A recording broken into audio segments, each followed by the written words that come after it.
오늘 우리에게는 어떤 고민과 문제가 있습니까? 삶은 도전의 연속이고 우리에게 해결해야 할 문제들을 계속해서 던지고 있습니다. 그 고민과 문제 앞에서 우리는 말씀과 함께 씨름하고 몸부림쳐야 하겠지요. 말씀과 씨름하는 가운데 서서히 주님이 주시는 해답이 점점 드러나는 그런 삶이 되기를 소망합니다. 오늘 말씀을 함께 읽도록 하겠습니다. 오늘의 말씀은 문제를 해결하기 위해서 민수기 36장 1절에서 4절까지입니다. 요셉 자손 가문 가운데 므낫세의 손자이자 마길의 아들인 길르앗 자손 가문이 있는데 바로 길르앗 자손에 속한 각 가문의 우두머리들이 나서서 모세와 이스라엘 자손의 지도자들인 각 가문의 우두머리 앞에 나와서 이렇게 말하였다. 이 땅을 제비 뽑아 이스라엘 자손에게 분배하여 유산을 삼게 하라고 주님께서 어른께 명하셨을 때에 주님께서는 어른께 우리의 친족 슬로보앗의 토지 유산을 그의 딸들에게 주라고 명하셨습니다. 그러나 그 딸들이 이스라엘 자손의 다른 지파 남자들과 결혼할 때에는 그 딸들이 받은 유산은 우리 조상 대대로 물려온 유산에서 떨어져 나가 그 딸들이 시집간 그 지파 유산이 될 것입니다. 그렇게 된다면 우리 지파의 몫으로 분배된 유산의 일부를 우리는 잃고 맙니다.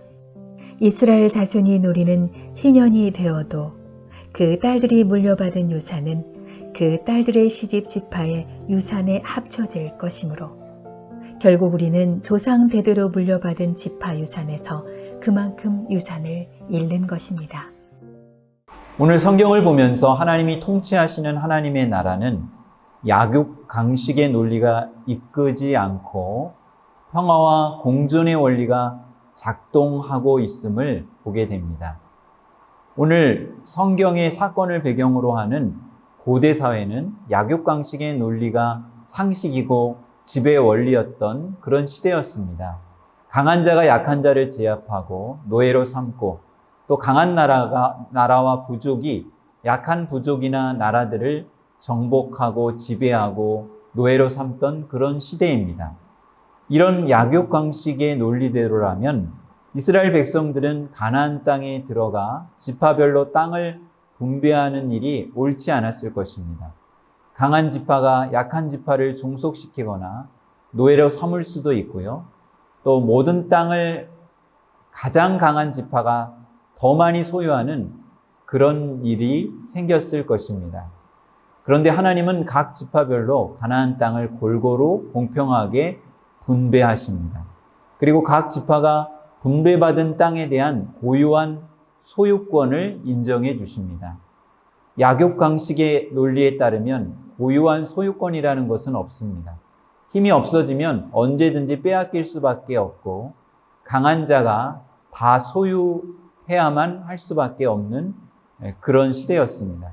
그런데 오늘 성경에 보게 되면 하나님의 통치 원리가 약육강식의 논리를 따르지 아니하고 비록 약하고 힘이 없는 지파나 부족이라고 할지라도 평화롭게 공존해야 할 것을 그 원리에 따라 살아가야 할 것을 명하고 계신 것이죠. 당시 상식으로는 별 문제도 안 된다고 여겨질 수 있거나 당연히 약육강식의 원리가 익숙한 해결책으로 여겨질 수밖에 없는 상황이었음에도 이 문제를 또 제기하는 것은 그 자체가 그만큼 하나님의 백성의 생각과 관점은 세상 사람들의 가치관이나 문화와는 달라야 한다는 것을 우리는 다시 한번 확인하게 됩니다. 지금 우리가 살아가면서 당연하다고 생각하는 생각과 문화가 정말 하나님께서 원하시는 일인가? 우리는 이런 질문을 해야 하고요. 그 답을 성경을 통해서 찾아야만 할 줄로 믿습니다. 성경적 가치관과 지혜를 가지고 판단하고 분별하는 우리 그리스도인의 삶이 될 수 있기를 축원드립니다. 두 번째로 보게 되면 제기된 문제는 무엇이었습니까? 슬로부핫에게는 5 딸만 있었습니다. 문제는 딸들이 다른 지파의 남자들과 결혼하게 되면 그 땅들이 그 남자들 가문과 지파에게로 귀속된다는 것이었습니다. 슬로브앗은 오늘 성경을 보면 므낫세 지파에게 소속되어 있었고요. 그 당시에는 남자에게만 재산권과 소유권, 상속권이 있었기에 여자들은 남자에게 귀속될 수밖에 없었던 것입니다. 이런 문제는 비단 슬로브앗 가문만의 문제였다고 할 수 없었습니다. 모든 지파 가운데 누구나 겪을 수 있는 문제였을 것입니다. 이 문제를 심각하게 생각한 므낫세의 손자 길르앗 자손의 종족들이 모세를 찾아와서 문제 해결을 촉구하게 됩니다. 3절에 그것을 증거하고 있습니다. 그들이 만일 이스라엘 자손의 다른 지파들의 남자들의 아내가 되면 그들의 기업은 우리 조상의 기업에서 떨어져 나가고 그들이 속할 그 지파의 기업에 첨가되리니 그러면 우리가 뽑은 기업에서 떨어져 나갈 것이요. 근본적으로 지파별로 구별해 놓았던 지파의 영역이 흔들리게 될 것을 예견한 것입니다.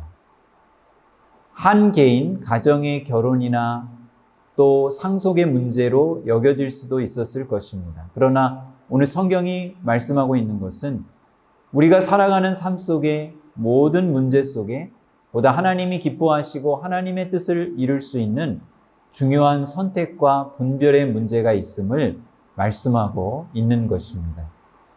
더욱이 우리의 관심과 관점을 다양하게 바라보아야 한다는 것도 알게 됩니다. 한 가정의 결혼과 상속의 문제가 결국 지파의 구분이라고 하는 큰 문제 속에 담겨 있는 것을 볼 수 있게 되는 것이지요. 이것은 우리 가정만의 문제이기에 다른 사람들은 간섭하지 말아야 한다는 그런 닫힌 사고를 할 수도 있었을 것입니다. 그러나 이 문제는 결국 개인의 문제이면서 지파의 문제이고 더 나아가 이스라엘 민족 전체의 문제이고 나아가 하나님 나라를 세워가는데 중요한 문제라는 것을 의식하고 질문하고 그 해답을 신중하게 고려하고 있었다는 것을 알 수 있습니다. 우리가 지금 고민하고 선택해야 하는 문제 속에 하나님께 묻고 하나님께서 기뻐하시는 답을 고민할 수 있기를 소망합니다. 인간적인 상식과 이 세상의 관점을 넘어서 하나님께서 무엇을 원하시고 성경이 말씀하는 해답은 무엇일까 고민하고 그 지혜와 해답을 구하는 우리 모든 성도님들의 삶이 되기를 축원드립니다.